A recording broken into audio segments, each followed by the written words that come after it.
এক মাদ্রাসায় এরকম খাদেম ছিল, তো খাদেমের সাথে বাচ্চারা খুব দুষ্টামি করত, ডাকতো গরু, পড়ার সময় গরু ডাকতো। তো ও ছিল একটু সাদা সিধা, সহজ সরল, একটু হাবলা টাইপের, তো বেশি মাথায় নিত না। আবার দেখবেন হাবলা মানুষ চেতলে কিন্তু খবর আছে। একদিন বৃষ্টি হইতেছিল প্রচন্ড, এর দায়িত্ব ছিল ছেলেদেরকে খানা পরিবেশন করা। তো খানার সময় গেছে, খানা নিয়ে আসে না, তো ছেলেরা চিৎকার দিতেছে গরু কই গেল। একটু পরে দেখতেছে খানা নিয়ে আসতেছে, তো সবাই চিৎকার দিয়ে বলতেছে ওই গরু এত দেরি করলি কেন।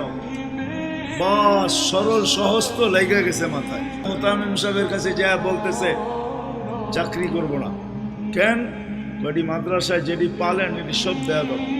সবসময় গরু বলে শোয়া গেছি, আজকেও গরু বলতেছি। মোতামিম সাহেব বুঝছে যে সরল সহজ মানুষ চেতলে তো এরমই চেতে গেছে গা সিধা বাড়িতে। রাত্র ৩টার সময় আসতেছে, আয়সা মোহতামিম সাহেবের দরজায় খটখটাইতেছে, জিজ্ঞাসা করছে কে? হুজুর আসছি। কি জন্য? চাকরি করব। তুমি দিনের বেলা চলে গেলে চাকরি করবে না? এতদিন চাকরি করতেছিলাম শুই না, এখন চাকরি করব দেখা। বলছে এটা আবার কি দেখা চাকরি করবে মানে? আমি স্বপ্নে দেখতেছিলাম কিয়ামত হয়ে গেছে, আমি পুলসেরাতের পাশে যা দাঁড়ায় আছি, পুলসেরাত চুলের মতো চিকন, তলোয়ারের মতো ধার। ভয় পাইতেছিলাম এটার উপরে পা রাখবো তো রাখবো কি করে। একটু পরে চিৎকার শুনলাম, তো দেখলাম মাদ্রাসার ছেলেগুলা সবগুলা হইহুল্লার করতে করতে আসতেছে। ওরা পুলসেরাতের পা দিতে দেরি, এটা সুপার হাইওয়ে হয়ে যেতে দেরি হয় নাই।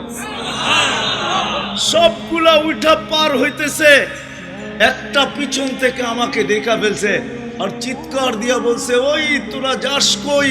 আমগো গরুটা তো দাঁড়ায় আছে, ওরে নিয়ে যাবি না? বলে সবগুলা পিছে ফিরে আসছে আর আমাকে উঠায়া কেউ হাতে কেউ পায়ে ধরা সব কাঁধে করে নিয়ে পার করা দিছে। ঘুমের থেকে জায়গা গেছি, এই জন্য চোখে দেখা আমি এখন চাকরি করব।